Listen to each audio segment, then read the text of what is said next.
ଅସ୍ତରଙ୍ଗରେ କଙ୍ଗାର କୋର୍ଟରେ ଶିକାର ହେଲେ 23 ଦଳିତ ପରିବାର। ସାମ୍ବାଦିକ ସମ୍ମିଳନୀ ମାଧ୍ୟମରେ ସରକାରଙ୍କ ନିକଟରେ ଦାବି ଉପସ୍ଥାପନ କଲେ ଅସ୍ତରଙ୍ଗ ଅଳସାହି ପଞ୍ଚାୟତ ବାରଙ୍ଗ ଅଞ୍ଚଳର 23 ଦଳିତ ପରିବାର ଲୋକମାନେ। ପିପିଲିରେ ଆୟୋଜିତ ଏହି ସାମ୍ବାଦିକ ସମ୍ମିଳନୀରେ ଦଳିତ ପରିବାର ପୁରୁଷ ଓ ମହିଳାମାନେ ଏକତ୍ରିତ ହୋଇ ସେମାନଙ୍କ ସମସ୍ୟା ଉପସ୍ଥାପନ କରିଛନ୍ତି। ବିଶେଷକରି ରାଜ୍ୟ ସରକାରଙ୍କ ପକ୍ଷରୁ ଏହି ଦଳିତ ପରିବାରମାନଙ୍କୁ ଚାଷ କରିବା ପାଇଁ ପ୍ରତି ପରିବାରକୁ 1 ଏକର ଜମି ଯୋଗାଇ ଦିଆଯାଇଥିବା ବେଳେ ଏହି ଚାଷ ଜମିରେ ଚାଷ କରି ଏମାନେ ସେମାନଙ୍କ ପରିବାର ଭରଣ ପୋଷଣ କରୁଥିଲେ। ମାତ୍ର ଉକ୍ତ ଅଞ୍ଚଳରେ ଥିବା କିଛି ଖଳ ପ୍ରକୃତିର ଲୋକ ସେମାନଙ୍କ ଚାଷ ଜମିରୁ ଧାନ କାଟି ନେବା ସହିତ ମାଟି ତାଳି ନେଉଛନ୍ତି। ବାରମ୍ବାର ଏନେଇ ଅଭିଯୋଗ କଲେ ମଧ୍ୟ ପ୍ରଶାସନିକ ସ୍ତରରେ ଏମାନଙ୍କୁ କୌଣସି ସହାୟତା ମିଳିପାରୁନାହିଁ। ପୋଲିସ କୌଣସି କାର୍ଯ୍ୟାନୁଷ୍ଠାନ ଗ୍ରହଣ କରୁନଥିବା ବେଳେ ହାଇକୋର୍ଟଙ୍କ ନିର୍ଦ୍ଦେଶକୁ ମଧ୍ୟ ଖାତିର କରୁନଥିବା ଅଭିଯୋଗ ଆଣିଛନ୍ତି ଏହି ଦଳିତ ଲୋକମାନେ। ପ୍ରଶାସନିକ ନିଷ୍କ୍ରିୟତା ଯୋଗୁଁ ଖଳ ପ୍ରକୃତି ଅତ୍ୟାଚାର ଦିନକୁ ଦିନ ବଢ଼ି ଚାଲିଛି ବୋଲି ଅଭିଯୋଗ କରିଛନ୍ତି ଏହି ଦଳିତ ଲୋକମାନେ। ସେପଟେ ଏହି ଦଳିତ ଲୋକମାନଙ୍କ ସପକ୍ଷରେ ରାଜ୍ୟ ଦଳିତ ସଂଘ ନେତୃତ୍ୱରେ ବାହାରି ଏହି ଦଳିତ ଲୋକମାନଙ୍କୁ ସରକାର ତଦନ୍ତ କରି ନ୍ୟାୟ ପ୍ରଦାନ କରନ୍ତୁ ବୋଲି ଦାବି ରଖିଥିବା ବେଳେ ସରକାର ଓ ଜିଲ୍ଲା ପ୍ରଶାସନ ଆମର ସମସ୍ୟା ସମାଧାନ ନ କଲେ ଭୋଟ ବର୍ଜନ କରିବ ବୋଲି ଧମକ ଦେଇଛନ୍ତି। ନବୀନ ପଟ୍ଟନାୟକ ସ୍ୱଚ୍ଛ ଶାସନ ଏବଂ 5Tର ଯେଉଁ ଡିଣ୍ଡିମ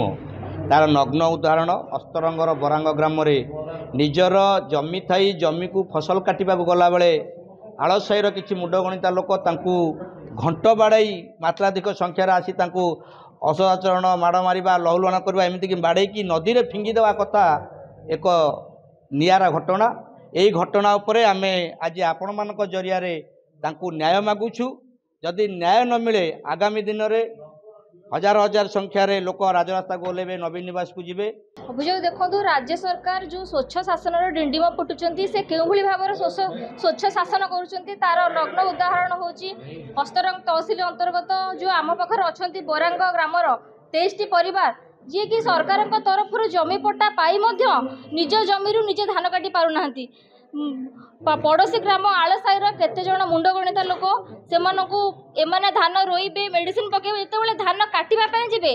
से जो बरा आलसाई ग्रामर केतोटी मुंड गणित लोक एमानकु माड़ मारी से घरे पशि घंटा बाड़ी महिला मानक असदाचरण करी सेमानकर धान को दीर्घ 2019 मसीह काटी नहीं ना जयकृष्ण जदुमणि दास ग्राम बरांग आलसाई पंचायत अस्तरंग थाना जिला पुरी। आज सांबादिक सम्मेलन मुख्य उद्देश्य होम बरांग ग्रामर दलित परिवार 23 जन डीएबेगारी मौजा आलसाई पंचायत डीएबेगारी मौजा दीर्घ दिन है चाषबास कर चलुले सरकार ये गरीब लोक एक अनुकंपामूलक एकर लेखा जमी प्रदान कले किंतु पड़ोशी ग्राम आलसाई मौजार किछि दुर्दांत श्रेणी लोक खल प्रकृतिर लोक ये हरिजन बाउरी मानू किमिति चाष उच्छेद करूँ धान सब वर्ष काटी नेबू ये प्रयास जारी रखिले। प्रतिया दास आम बिल आम चाष करूँ से मैंने काटी नहीं जाऊँ आम मार धर कर विभिन्न प्रकार भाषा गाड़ी गुलज दौरान आम घर को आसी जिनपतर फोपड़ा फिंगा करम गाड़ी दौरान एमती आम बिलू धान काटी नहीं आज 5 वर्ष है आम हैरान करें पिला छुआ धरिकी रहीकि आम गरीब लोक खाया पीवा पाऊनु बहुत जिनस बिका माने भांगी तुटी ये करदे आमको मार धर विभिन्न प्रकार भाषा अभाषा माने कही हेनी भाषा गुड़ा एमती आमको असुविधा सम्मुखीन कर दास सारे आम तो शाशु शशुर स्वामी जो चाष करमर से बहु बोले आम किसी अधिकार अच्छी ना ना से से आम धान रोई सारापर सार औषध सब पकाऊ धान काटी जो से नहीं जाती आम से गलापर आम उपर अत्याचार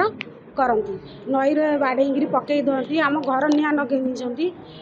आम घरे पशिक आम जो जहाँ धन सुना रूपा कि पितल सब आम घर नहीं जाती आम जेहेतु आमर से जमी अच्छी आम से दखल आम दरकार आम हकटा आम दरकार। पिपिलुरु प्रशांत महाराणा रिपोर्ट A1 ओडिशा।